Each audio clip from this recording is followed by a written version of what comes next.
Hey everyone, Nate Payne here, and this is the build that I like to call the ShutterBug85. It's a 39 gram build with 2-inch props. If you've not seen this before, then I really suggest you check out my other video on it, because I've tried a lot of different recipes for 2S swoops, and this one has easily the best acro handling performance.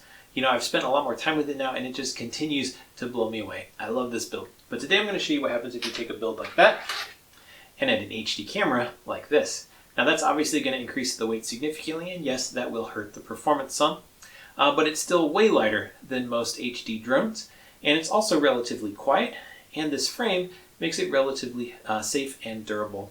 The result is a build that's pretty sweet for flying HD indoors, outdoors, and around neighborhood parks. I'll tell you more about it in a second, but first let me show you.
Okay, here it is up close. I'd like to tell you a little bit more about this build, what I like, what I'd like to improve, and a few tips if you think you might want to be building an HD whoop of your own. First of all, the camera is the Caddx Turtle V2, and this canopy is a lot like the 85X. In fact, I took this camera and canopy off of my 85X HD prototype, so this is the same camera you saw in my last YouTube video. The rest of the build is the same as my ShutterBug85. I already explained this in more detail in another video. There's a link to that video and a full parts list in the description below. I have been flying it with 300 milliamp hour batteries like these. With this, I get 2 to 3 minutes of freestyle outdoors and 3 to 4 minutes with a 450 like this. It is freezing cold outside though, so that could be a factor. When I fly slow indoors, I can get just over 4 minutes with 300 milliamp hour and just over 5 minutes with a 450. The build weighs about 56 grams dry. The flying weight is 73 to 84 grams, depending on which of these batteries I'm using. For comparison, the 85X HD that I showed in my last video had the Caddx turtle camera, 2 batteries like this, and an adapter to make it 4S. This had a flying weight of 115 grams, and that's actually really light for 4S on the 85X. My build is a little lighter than usual, and a lot of people are flying much heavier batteries like this. So my new build is significantly lighter than the 85X HD, but it's significantly heavier than my ShutterBug85. And that difference in weight is going to affect the performance. This one is really pretty amazing. You can dive and pull out at the last second. I've never gotten a washout with this build. It just flies really clean. It's great. With this one, that is not quite true. You do have to be much more careful. It is possible to get washouts with this build. Careful throttle management is necessary. For example, when you're going into a dive, you really need to increase the throttle a lot sooner before you level out like this and face the oncoming air. If you don't, you'll feel the yaw slipping. A problem that I think is actually more significant is just the fact that the weight is so high up off the props. When you have a small battery like this underneath it, it makes it really top heavy. If you get just the right angle coming down with low throttle, you can kind of get into an oscillation this way that feels pretty bad. For situations like that, I've found it actually feels more balanced with a larger battery like this on the bottom. Another thing you should know is that having the HD camera in the center means you do need up tilt on the camera if you want to keep the props out of view. It takes about 35 degrees to keep the props out of view, and that's fine for me. I like more than 35 degrees, but I like to go fast. If you're looking to do slow cinematography, that might be an issue for you. So because of that and because of the high weight, I think a better design would actually be to separate these props out a little bit like this, move the camera forward and down. Go for a lower profile with a center camera. I know there are some HD drones out there that have ducks and a forward-mounted camera, but I don't have any of them to compare. I can tell you that I think having 2-inch props is a big win when you're carrying the added weight of an HD camera. Now, some of you may have noticed that this frame is actually broken and glued together. This is the frame that I broke in my earlier testing, and instead of throwing it away, I decided to glue it. I use E6000 glue for that. And since this part was going to be a little bit weaker, I flipped the frame around and made this the front. If I pull off the canopy, you can see that the red antenna wire just sticks right up into the canopy here, straight up and down next to the camera. You'll also notice that there's no VTX on top of the flight controller. This is the flight controller from the Beta FPV Pro 2 series, and I actually have the VTX that comes with it. I didn't even desolder it, I just flipped it around to the underside.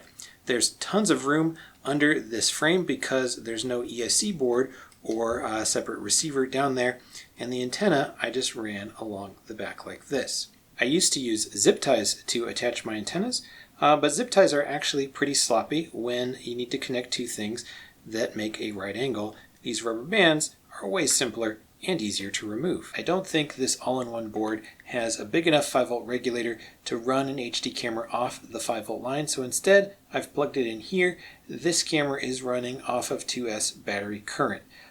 These are the through-hole solder pads.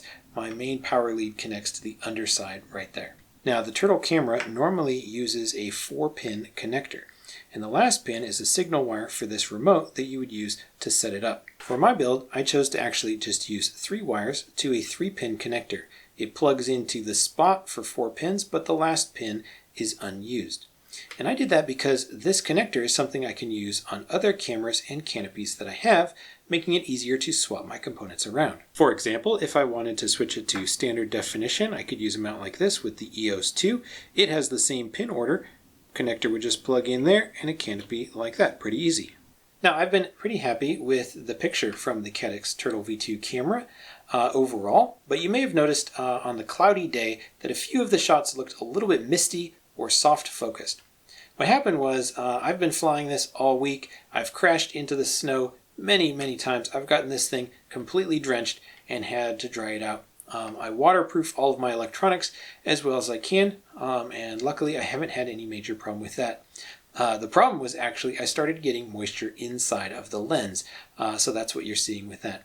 At one point it got so bad that you could see water in here between the front two elements, and I had to stop flying altogether. I was able to fix it by taking the lens off and taping it to a heater vent in my house for 24 hours to let it dry out. The FPV picture you see in your goggles is not amazing, but it's definitely flyable. And the wide dynamic range processing that happens in this camera does help you to see into the shadows, at least better than most Whoop cameras. Now, this canopy was 3D printed by my friend Dan, but it was designed by Beta FPV. However, it's not the final version that was released with the 85X. That canopy extends out the back like this so that the VTX can stick out the back. And I think they use a zip tie to connect it down. That's good because my canopy can actually rock like this. It's only anchored on two sides. And for me, that causes jello in the HD footage. My fix is to use a small amount of soft packaging foam like this and insert it under the front of the canopy. Now, originally I was going to use this RunCam Split Mini 2 instead of the Turtle in this build. This is a couple grams lighter and produces a good HD picture. But I ran into two problems. One, this ribbon cable is flat and this board has to rotate 45 degrees, and this cable just doesn't like to flex in that way. To make it fit at all, I had to melt a notch out of the inside of this canopy, and it can go in there, but you can see the ribbon gets all bunched up inside of there. I had to glue the connector on to stop it from popping out. It's just not great. But I noticed the bigger problem when I started flying. Immediately I could feel that something was off. My controls didn't feel right. I felt really clumsy in the air. And then I realized it was the latency that I was feeling from this camera. My timing was just all off. I couldn't fly with confidence. I did not like it. I landed and put the Turtle camera on, and I have not had any problem. The Turtle, I'm sure, has a little bit of latency too, but it's acceptable. And for me, this was not. So I do not recommend the RunCam for a build like this. Okay, so there's one last question I want to address, and that is why use a Whoop style frame in the first place? A lot of people will ask me, wouldn't it fly better with a small carbon frame without the ducts? And sure, I think the answer is yes, especially at high speed and doing those big dives and everything. But for me, that would kind of defeat the purpose of this build. I have other builds that can fly really fast and have awesome acro performance like that. But when I fly micros, it's because of the opportunity to fly. I'm flying in my house or my backyard or small neighborhood parks, and I need a build that is light, that looks unintimidating, that's quiet, and that protects the props. As you've seen, I like to fly fast in close proximity to objects.